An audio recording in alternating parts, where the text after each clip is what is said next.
We listen, we don't judge. We listen with no judgment. Indaba ka-Anonymous osibhalele namhlanje ifundeka kanje. Kwahlatshwa inkomo kwashona ubaba ekhaya. Ngiyabingelela kuwe dadewethu nakumphakathi wala ekhaya. Lo msebenzi wawenziwe nguye ubaba ebonga izinto ayenazo nokuhlanganisa umndeni. Waqala wamema wonke umuntu bafika ngendlela ayebameme ngayo kodwa ubhuti wami umaqala wakhe ubaba akazange afike ngesikhathi. Wabeka izaba wathi kukhona asakwenza kwakhe njengoba enomuzi naye. Ubaba wathi akunankinga uma ezogcina efikile nje wavuma. Lwafika usuku lomcimbi ekuseni sekumele kuhlatshwe inkomo ngabo 10 sambona engena esangweni ngemoto yakhe. Kwaphoqa ukuthi alindwe ubhuti aze ehle emotweni kodwa akazange ehle masishane. Wahlala emotweni kwaze kwaphela u5 minutes engaphumi abantu bemlindile waze wacasuka ubaba waya kuye esediniwe. Ilapho ambamba khona ngesandla ngalezi taputapu ayezigcobe ezandleni ukuze ashone ubaba. Babingelelana ubhuti nobaba baxhawulana kanti ubhuti ubegcoba umuthi ezandleni wamxhawula ngawo ubaba engaboni. Baqhubana beyoqhubeka nokuhlaba inkomo. Okuyilapho ubhuti athi ucela ukuyihlaba inkomo ngoba abanye kudala besebenza engakafiki. Bamvumela bamnika umkhonto ubaba emi eceleni kujatshulwe nje. Wanele wafaka umkhonto kwinkomo yathi uma ithula inkomo nobaba wawa ngaleso sikhathi. Batatazela abantu bemvusa bamphuthumisa esibhedlela okuyilapho bafike baqiniseka ukuthi ushonile. Ubhuti wayengakhombisi ukukhathazeka nokuphatheka kabi ngokushona kukababa. Ngoba bathi abantu beya nobaba esibhedlela yena waqhubeka wahlinza inkomo yedwa elekelelwa ngobhuti bendawo abaziphuzelayo. Bathi bayamkhuza ukuthi akame ngenkomo wathi yena angeke ambuyise uyihlo uma kuwukuthi indlela azohamba ngayo lena akahambe. Kodwa umcimbi wona mawuqhubeke ngoba bekuyisifiso sakhe ubaba. Kwababaza wonke umuntu owayesegcekeni ezwa impendulo kabhuti. Kuthe uma kungena ucingo oluphuma esibhedlela bethi ubaba ushonile bamazisa nobhuti. Wathi yena umcimbi angeke usahlehle makuqhubekwe kudliwe inyama ubaba ngoba vele useshonile. Kwasicacela ke sonke ukuthi ubhuti kukhona akwaziyo. Kwathi uma sebeqede ukudla inyama wawaqoqa wonke amathambo enkomo wawafaka emotweni wahamba nawo ethi uyopha izinja zakhe. Abantu basebesaba nokumkhuza ngenxa yokuziphatha kwakhe bathula bembuka eqoqa amathambo wawafaka emotweni washo ephuma ngegate nawo. Sasala salungisela ukumfihla ubaba engekho ubhuti. Waze wafika ngosuku lomngcwabo egqoke amasudu amasha amnyama ehambela phezulu nje umbona ukuthi uyazethemba. Babengambhalanga ohlelweni ngenxa yokuthi ubengekho zonke lezi zinsuku kusalungiselwa umngcwabo babengazi ukuthi uzofika. Kwathi sekumele kukhulume oyedwa wezingane zikababa wasukuma ekubeni bebangambhalanga yena.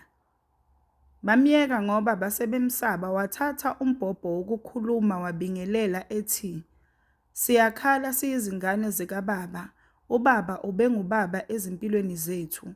Besisafuna ukumenzela okukhulu kodwa ke unokufa akamemezi usemane wasiphuca injabulo yethu." Wakhulumisa okomuntu onendaba phambi kwabantu ekubeni azi kahle ukuthi akanandaba nencane le. Wandlula umngcwabo sekumele simzilele ubaba ngalezi ndwango ezifaswa ngesipeneti. Wanqaba ubhuti ethi angeke afake inzilo yena uyazikhonzela. Lapho kwakumele sizifake iviki bese siyazikhipha wanqaba wayekwakhe. Kanti sisabone okuncane kukhulu okuzayo. Emveni komngcwabo kababa kwaphela inyanga ubhuti wathenga unyanyavu lwemoto olunzima kabi. Bamhalalisela-ke abantu. Zaqala nje izinto zakhe zenzeka mawala wavula ichisanyama ngasekhaya wayibiza ngegama likababa. Kugcwala kuleyo chisanyama hhayi into yokudlala. Kodwa ubhuti ubengezi ekhaya nakuba kwakungasegeyithini kodwa wayengasanyatheli ekhaya simbonela khona kuleyo chisanyama yakhe. Umama wayethi uma embuza ubhuti ukuthi kungani engasezi ekhaya, ubevika ngokuthi uba matasa kakhulu kuthi kufika isikhathi sokuvala usuke engasafuni lutho. Iqhubeke impilo simbuka ubhuti endlondlobala phambi kwethu. Kodwa ebengikunaka kakhulu ukuthi uma ukhuluma naye wafaka igama likababa uvele ashintshe ebusweni, umbone nje ukuthi akafuni ukukhuluma ngobaba. Kuthe ngelinye ilanga ekhaya ebusuku sizwe umsindo wento ekhalayo kodwa ingaqondakali. Umama wathi ake siyobheka, uma sifika phandle sifice ishethi likababa angcwatshwa eligqokile lingcolile phansi. Wakhala umama ebona leli shethi walithatha umama wayolibeka endlini. Sonke sazibuza ukuthi ishethi likababa lifike kanjani la, kodwa sasingenazo izimpendulo. Kwathi ngakusasa sapheka ntambama sadla sashiya okunye emabhodweni senzela ukukuphatha ekuseni emsebenzini. Sathi uma sivuka sithi siyophaka safica iBosch unumber 2 ugcwele amabhodo wonke kungekho kudla. Kwasimangaza lokho kodwa saqhubeka saya emsebenzini singenazo nezikhaftini. Uma sifika emsebenzini bavele basixosha sonke thina esasisuka ekhaya elilodwa. Sasingasebenzi ndawonye kodwa sahlangana ekhaya sikhala sibuya emsebenzini sesixoshiwe. Impilo yaqala yabanzima kakhulu kunakuqala. Sathi sisahleli silinde uku-athenda ama-hearing emsebenzini yethu. Samcela umama ukuthi siyohlola wanqaba. Wakhala ngokuthi akanamali futhi nje izangoma zinamanga kabi. Umbona nje ukuthi akayizwa sidalo lesiyikhulumayo. Ngokubona ukuthi vele umama usilahlela izandla, sabona ukuthi ngcono sihlanganise kulamasenti esinawo sitshontshe sizihambele thina singamazisi umama. Okuyilapho-ke esathola khona ukuthi ubaba washona kanjani futhi ubhuti uthwele ngaye. Futhi isithwalo sakhe wasilanda ngaphandle kweSouth Africa. Sasho-ke lesangoma ukuthi nomama naye uqedile ngaye yingakho engafuni ukuyisukumela le ndaba naye akazenzi. Sathi nathi ayikho into ezophinde isilungele kusaphila ubhuti.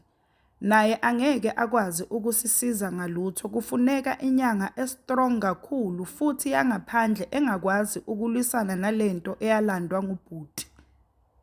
Sahamba-ke sabuyela ekhaya izinhliziyo ziphukile, asikwazanga ukumazisa umama ngalolo suku phela umama unolaka kabi. Kodwa makuza ngakubhuti uvele athambe abe utamatisi. Kodwa-ke sagcina sesimtshelile umama emva kokuhamba ama-hearing emsebenzini yethu saxoshwa sonke sobathathu.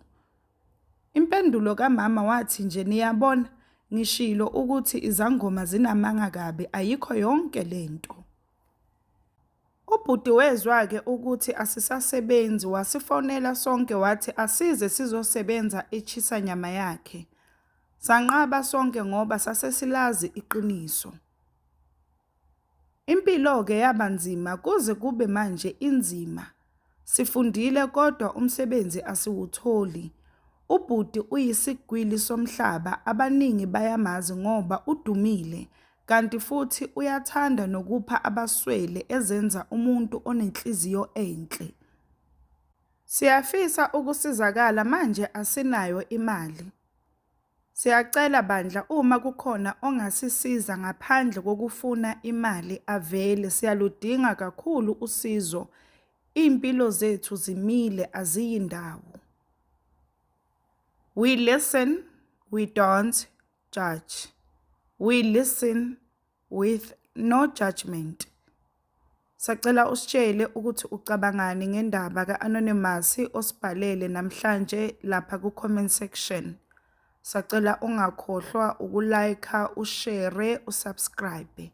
Ungakhohlwa ukuthi ukusubscribe it's for free, awubhadali lutho, it's for free.